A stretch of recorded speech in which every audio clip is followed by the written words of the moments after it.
If you knew you were going on a trip, a long trip, and you were going to be gone for a while, or even if you were moving out of the area, and you knew that you were kind of, this is it, this is your last day here, what would you do? What would you do? Tasty tacos. Looky there. There's a fan right there. Look at that. Getting some tasty tacos because this is the only place you can get them, right? Exactly. And not open on Sunday. Man, just like Chick-fil-A. What else would you do? Anybody else? What would you do? Go out for drinks. What was that? Clean something. There are a few in the room that might agree with that. So, hang out with a bunch of friends. Would you have anything to share with people? Like, would you make a big speech, or would you just like, let's go have fun? Maybe just go have fun. Just let your hair down. Who would you spend it with? You said friends. Who would you take to Tasty Tacos? I take my friends there and 2 birds with 1 stone. Okay, nice. Anybody else? Let's say your family wasn't going with you. Family being that, wouldn't they? I didn't tell you that ahead of time. I should have. I thought about this. I thought about, all right, especially, if I was going away and I couldn't come back, or I wasn't going to be back for a bit, what would I say? What would I do? Who would I share with? And I thought, you know what? I'm assuming I can't take my wife and kids with me. I'm assuming that this is me leaving. Sorry, Liz, you just get left behind. I'd start with my wife and kids. And I thought, you know what? I would start with Carrie, and I would tell her how much I loved her, obviously. I would also talk to her about how much better my life was with her than it would have been without. And then I would probably try to remind her with pictures a lot of the crazy times that we've spent together, especially those moments where all she wanted was a serious picture of us as a couple, and I just refused. A face, whatever, that I would spend some time. And I think there'd be a lot of laughter with that. I'd tell my kids how proud I am of them. I don't think we tell our kids that maybe enough. I'd tell them how proud I am of, and I'd probably tell them I'm sorry. There's nothing more humbling than being a parent. Can all the parents say amen? I mean, nothing makes you look back and go, wow, I really screwed that up. But then I would tell them how proud I am of them and just kind of, spend time hanging out there. Then I thought about you guys. I know, weird, right? This coming July will be my 18th anniversary here. I've never been 18 years anywhere in my life. This is by far the most time I've spent anywhere. But I thought, 18 years with you guys, the only other relationships I have quite as long, I guess, my older 5 kids, the other 2, they're too young to remember. My wife and my immediate family. You guys are like the longest relationships I've ever had. And I think I would say to you guys, I would say thank you for putting your trust in me to be your pastor, for allowing me to follow God wherever it led, even when it didn't necessarily look like what maybe church growth or church life should look like. I thank you for the freedom that we've had to focus on things that maybe aren't typical for churches to focus on. We don't have to focus on numbers. We don't have to do all the typical, like I said, church growth stuff. And I would say thank you for your openness to God, for just a willingness to be here and share with one another and just together say, there's Jesus. Let's walk that way. And I would hope as I left, you would remember my quirkiness, not necessarily my moments of explosive anger, Amy, but hopefully above all would be how much I love Jesus. Now, I'm not going anywhere. At least I don't think I am. But I thought about those things, and I thought, these are the things that are really important. I hope that the impact I leave is really, he was a weird dude, but man, he loved Jesus, because I really do. There's not many things as sobering as thinking about that question, is there? I mean, it's kind of a down question. What do you say to people if you were going to leave? If you had one last message to give, what would you do? That's a very sobering thing. And even when we think of our own mortality, that really brings things into focus.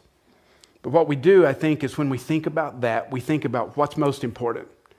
What are the things that I feel like need to be said, need to be shared above all else? And I think we become very focused in that time. Well, today we're starting a brand new series that we're calling Before I Go. And it's not before I go, but it's going to be looking at Jesus, specifically what he did and what he said at the end of the Gospel of John. The Gospel of John has it recorded for us. It's these final hours kind of after the Last Supper when he's talking to his disciples. We get insight into some things he prayed, and then right before his arrest. And so we're going to be here until Easter, kind of leading us up there, and we'll deal with the arrest on Good Friday and all that kind of stuff. But I want us to look at what did Jesus think was important before he left, before he went, before he was crucified. So as we jump in here, this is going to be a little different than where we've been series-wise. We're just going to be marching right through the Gospel of John, chapters 14 through 17 for several weeks. It's going to be good. We're going to dive in. But to set us up today, we've got to get a little background because chapter 14 doesn't just happen in a vacuum. There's chapter 13 right before it. And chapter 13 is really cool because that's where we find Jesus. And he's with his disciples and they're in the upper room and they do have the Last Supper. And Jesus, there's this moment where if you haven't read it in a while, you really should go read John 13 because at the beginning of that, Jesus is there. They've come into this room. They're going to share this meal together. And Jesus does something really scandalous. He walks over and he picks up a towel and he picks up a basin and he gets some water. And as his disciples are just sitting around the table and they're chatting with one another, Jesus does what typically only a slave would do, only the lowliest of the lowly would do. And one by one, he goes to each of his disciples and he washes their feet. And he has these interesting interactions. I mean, with Peter, Peter's like, oh, no, Jesus, you're not washing my feet. And Jesus is like, Peter, calm down. I need to wash your feet. And Peter's like, no, then wash all of me. And it's Jesus like, again, Peter, calm down. You only need your feet washed. That's it. But when you think about who all's at the table, it's not just Peter who's willing to question. It's Thomas who's going to doubt later. It's Judas who, at the end of chapter 13, we see Jesus even sends him off and says, you know what you've got to do. Go do it. And so Judas leaves and goes to betray him. He heads out and he sells Jesus out for 30 pieces of silver. He leads them to him a little bit later in the garden and even betrays him with a kiss when he sees Jesus. Jesus, in this moment, tells his disciples, I'm leaving. I'm going away. And look at what he says. This is chapter 13. Jesus said, now the Son of Man is glorified, and God is glorified in him.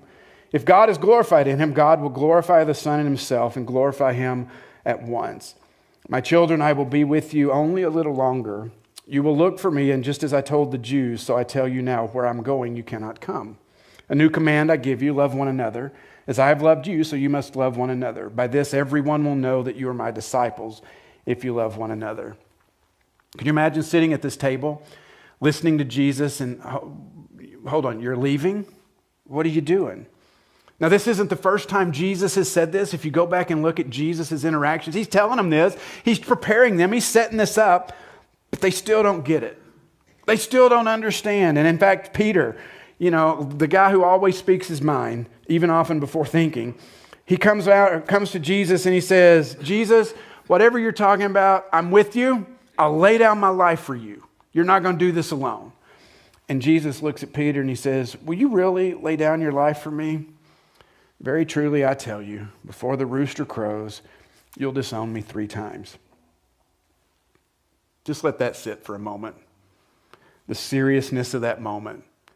The guy you've been following for 3 years, the man that you look up to, the man that you've seen do miracles, looks you in the face and says, you have lofty dreams, Peter. And I appreciate that, but before the morning comes, you're going to deny me. You're going to deny that you even know me 3 times. If you put yourself in that moment, put yourself at that table, what's the feeling in that room? What are you feeling? A pit in my stomach. Pit in your stomach. Like, is this real? Is this real? Mm-hmm. Are we defensive? Yeah. Sobering. I felt tension. Oh, who likes conflict? Who are my conflict lovers? Anybody? Okay, most of us don't like conflict. How many of us in this moment would just be like, there's a corner. I'm just going to go stand in the corner of the room. You guys do that. And I'm just, it's just tense. And there's confusion. And you're just thinking, what is going on here?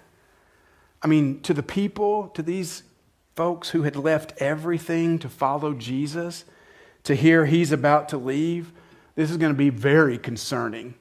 It's going to be earth-shattering even as you listen to this, and your mind is probably going 1,000,000 miles a minute just trying to piece this together. What is he talking about?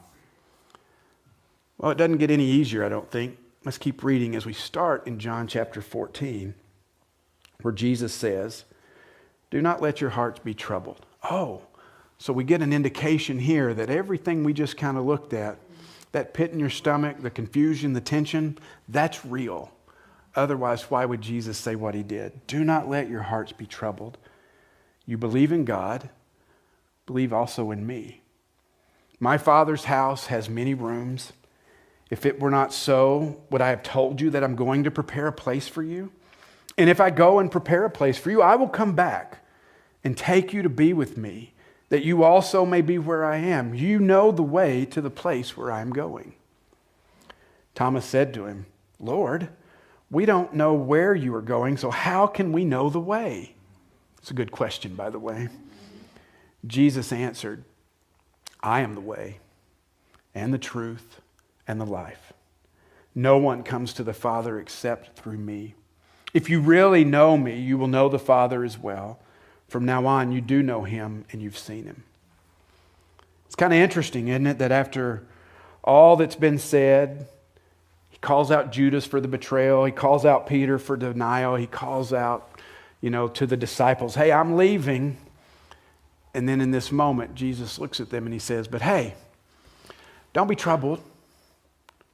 Now that seems a little flippant, doesn't it, if we're honest? Like, hold on, everything you've just told me, oh, sure, Jesus, no trouble at all. Don't be agitated. That's what it means. Don't be fearful. That pit in your stomach, remove that. Let me ask you, how's that work out for you? Not so well, right? And as Jesus says, don't be troubled, we need to hear there's a forcefulness behind this. This isn't just a sheepish kind of, well, guys, I'm sorry, don't be troubled. No, there's a real power. Don't be troubled. But even in that power, they're spoken with gentleness. There's a gentleness in his word. It's as if Jesus is saying to them, you know what, guys? It may look like your world is falling apart. It may look like all is lost, that the darkness is about to overwhelm you. And I know that in this moment right now, you're questioning, there's confusion, and as you're thinking, your hearts are so anxious. You're so confused. But let's stop right there. You don't have to be anxious. You don't have to be fearful. You don't have to be troubled. Why would Jesus say that? What's amazing to me in this moment is that Jesus was not ignorant of the things that were about to happen to him. He knew in just a few short hours he would be arrested. He would be beaten, he would be tried, he would be convicted, and in under 24 hours he would be nailed to a Roman cross and crucified. So let's stop for a moment and let's put ourselves in Jesus' shoes. How do you think Jesus is doing? Where do you think Jesus' heart and emotions and mind and soul are? You think he might be stirred up a little bit? You think he might have a little bit going on within, and yet in this moment, with all that he's facing, what is his concern? His concern is for them. Hey guys, don't let your heart be troubled. And he actually tells them, gives them some guidance on how, because we know we can't just will our way out of anxiousness. Oh, don't be anxious, no, it doesn't work, does it? So he gives us some guidance on how to move our hearts from anxiousness to assurance, to move our hearts from panic to peace. Because he said, don't let your hearts be troubled. He said, you believe in God, believe also in me. As one commentary I read this week put it, they said, the answer to trouble is trust. Jesus is talking to them about focus, about what they're focusing on in this moment, what's got their attention. And he's saying to them, you know what? It's about to get rough. It's about to get difficult. It's about to get overwhelming. Yes, I'm not going to deny that. I'm not saying, oh no, it'll be easy. No, this is going to suck. It really is. But what I'm telling you guys is let's shift our eyes. Don't look at that. Look at me. Look at me. I've shown you. I've walked with you. I've modeled for you. You've got a choice. Where are you going to put your eyes? I get it. To hear, the answer to trouble is trust. Put it on a pillow, right? I mean, that is one of those good Christian platitudes. Put it in a fortune cookie, And as I read stuff like that, I often even look at it and I go, is there any depth to that? And there is depth to it in this. What are we focused on? And what that object that we're called to trust in, can it support our trust? Can it carry the weight that we are putting on it? And if Jesus had said, you know what, that pastor you've got in 2025, Brent, trust in him. I'm going to tell you what, you're in trouble. I can't bear that weight. But Jesus doesn't say don't trust in the religious system. He doesn't say trust in yourself. He doesn't say trust even just in the good things that happen to you. What's he say? He says trust in me.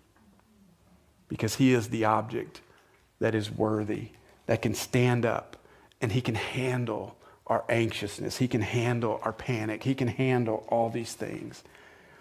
And what we see here in this moment, by Jesus making this statement, this isn't just a flippant thing, trust me. No, there's a real boldness to this statement. And you'll see in a moment he's going to even get bolder. But in this moment right here, when he says, you see God, you trust in God, you can trust in me. What is he doing right there? He's putting himself on that same level with God. He's saying, I'm not just anybody. I am God. And what he's trying to do is to continue to remove any doubt about who he is. He is God, equal with God. I mean, the Gospel of John has been laying this foundation from the beginning. John 1:1. John wrote these words. He said, in the beginning was the Word, and the Word was with God, and the Word was God. And the same was in the beginning with God, and through him all things were made, and without him nothing was made that has been made. John is saying, look, I want you to see not just this human side of Jesus, I want you to see the divine side of Jesus. Amen. We believe in Trinity. There's God the Father, God the Spirit, and Jesus is saying, I am God the Son. This is his divine nature. We call this a high Christology, looking at his divine nature. And he's going to make this even clearer in a moment. And Jesus says, hey guys, I know this is disturbing, but you've already been trusting in God. These past 3 years, you've seen me do some things. Keep trusting in me. That's where it begins. This is going to be confusing. It's going to be anxious. We can get through this. Trust in me. And then he moves on to something else. Something that I think in the Christian world, we love to take and just run with and speculate on. And unfortunately, I think we like to make this next part the point of the passage, but it's not. He says this. He says, in my Father's house are many rooms. So let's talk about heaven. Everybody likes to talk about heaven, right? The good old King James that I grew up with, you know what the word was there instead of rooms? Mansions. In my Father's house are many mansions. Oh my goodness. It's like Jesus is Oprah. You get a mansion and you get a mansion and you get a mansion and you get, No. Growing up, there were hymns that we sang that talked about this. I've Got a Mansion was one. I mean, I think even Hank Williams sang the song, Lord, build me a cabin in the corner of glory land. Is that what Jesus is talking about? No. Now, I have to be careful here. I was talking with a friend this week. He said, Brent, I think you kind of have a low view of heaven. Maybe. Or maybe I just have a higher view of Jesus. What is Jesus talking about here? Look at what I think the point is he's trying to make. He's really not describing a place, is he? He says, I'm going to a place, rooms, okay, but we don't get streets of gold and pearly gates from here, do we? Jesus is telling us he's got something to do to prepare for us, And he's not saying I got to run down to Home Depot and pick up some 2x4s and nails and then I'll get started on it. What he's doing by this is he's saying, look, the preparation is about to be done. The preparation is going to be in my death and my resurrection. So we don't need to have this image of Jesus right now hammering. I've almost got Tim's room done. You know, praise God, right, Tim? No, the place is going to be prepared as soon as he dies on the cross. They place his body in the grave and he rises from the dead. That's already done. The place is done. It's all ready. But let's think about the place because we like to focus on the place. Rooms here, in this passage here, is the Greek word mone. Kind of like money, but mone. And it's only used twice in the New Testament at all. This part here where we get rooms, but then the second one's a little later in chapter 14, and we'll just look at this verse because Jesus says, anyone who loves me will obey my teaching. My Father will love them, and he will come to live with them and make our home with them. See that word home? That's the same word. What's the point of that word? Is it about a dwelling? Is it about a structure? You know, is it about 3 bedrooms, 2 bath with, 1,700 square feet on a nice cul-de-sac? No, it's not. It's not about the building. What Jesus is talking about is the relationship. He's talking about the who, because it's more, focus on the prepositions of both of these passages. He says, I'm getting a room, who? For you. He says, God will make his home with them. That's all about the relationship. We being in relationship, in existence, in the same place with God. One commentary put it this way. It said, when we unpack the metaphor here, we should not think so much of rooms as in God's house, much less the mansions of the King James Version, but of the privilege of abiding in God's presence. That's what he's talking about. That's the goal, not some mansion, God's presence. And I think we can get this so wrong, and I think it shows how little we think of God, what God is offering. Because for so long, the Christian church has made the end goal heaven as if that's the prize, and as if Jesus is the consolation prize. Jesus is not now nor ever been the consolation prize. He is the prize. Heaven is just the place we get to interact with him in his presence forever. He is the greatest. Jesus is the greatest gift that we could ever get. All the other images, the possibilities of heaven, can't hold a candle to the presence of God. That's it. That's the goal. And Jesus, he's articulating this when he says in his best Terminator voice, I'll be back. That's what he's saying. He's saying, look, I got stuff to do. What's preparing this place? I got to go be killed. I'm going to be buried, but I'm going to rise again. That's going to prepare the place. And don't worry, there'll be a time when we will all be together because you'll be with me. And really, does the place even matter if we're with Jesus? Does the place even matter if we get to be with Jesus? No. In fact, I would make the case every place is heaven if Jesus is there. Jesus in this moment, this is one of 318 references or allusions that he made, that he's coming back to take us with him. And again, the goal here isn't scaring you. The goal here isn't tempting you with a carrot of streets of gold. The prize itself, then and now, has always been Jesus Christ himself. Now, like many of us, at least me, in this moment, I would have probably spoken up like Thomas. It's a good question, right? How can we know how to get there if we don't know where you're going? And Jesus' response, you know the way. How could we possibly? And then Jesus says, you know the way. And what the disciples hear is, I've given you a map. I've given you a map. So get in your car and leave the parking lot. And I want you to go out to Ashworth and go east on Ashworth and then go north on 50th and then get on 235. How many of us hear that as well? We want a map. We want the way. We want it drawn out for us. But again, let's picture ourselves in this moment. The disciples are already uptight. Jesus is talking about leaving, and they're thinking, well, where does that leave us? And Jesus says, oh, I'm going home. And it's like, well, you going to Mary's house? Going to Mary and Martha's house with Lazarus? What are you talking about? Where are you going? And then Jesus re-emphasizes the point about this isn't about the place. It's about being with me. Because then he makes this incredible statement that I think is very problematic for many people today. Because Jesus says, I am the way. I am the truth. I am the life. And again, he moves that conversation from the place to the person. It's not about the room. It's about the relationship. And this is the passage that gets us in trouble. Because this is where, when you live in a pluralistic culture, that we hear something like this. Jesus said, no one comes to the Father but through me. And our pluralistic culture says, you guys are so exclusivist. You're so arrogant.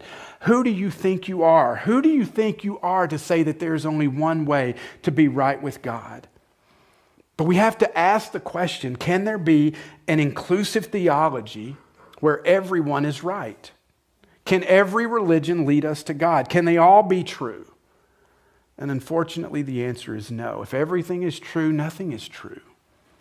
No one who genuinely holds to their belief system would agree with the claim that everyone can be right at the same time. All the major world religions claim exclusivity at some level. And it really isn't arrogance. It is someone who has examined the claims and believe they contain the truth. So while some look at this statement that Jesus makes and says, oh, it's so incredibly intolerant, so is the claim that people make that all roads will get you to God. That's just as exclusive and intolerant. And while sounding incredibly enlightened and open-minded, these inclusive claims are nothing more than just as exclusive claims as Jesus made with his disciples. There's all exclusive claims. It's just we have to take the one that Jesus made and say, what am I going to do with that one? As I said, Jesus follows up the statement. He says, no one comes to the Father but through me. And this isn't the only time we see this statement. In fact, the disciples must have believed it, held on to it, because just a little bit later in the gospel, in the book of Acts, we find Peter preaching, Acts 4:12, and he says, salvation is found in no one else, for there is no other name under heaven given to mankind by which we must be saved. There's an exclusivity here. There's a line in the sand. And that line says, what are we going to do with Jesus? And we consider the source of this statement, I am the way, the truth, and the life. It's made by one who's claiming himself to be God.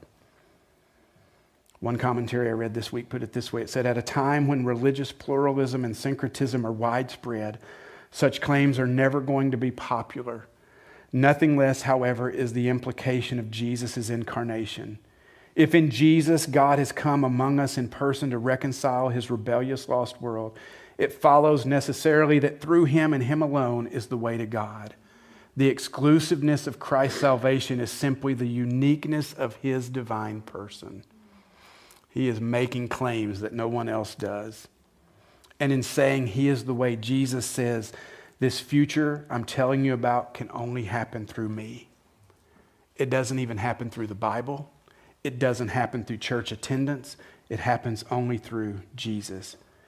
He isn't a guide at the trailhead saying, go this way. He's saying, I am the way. It comes through me.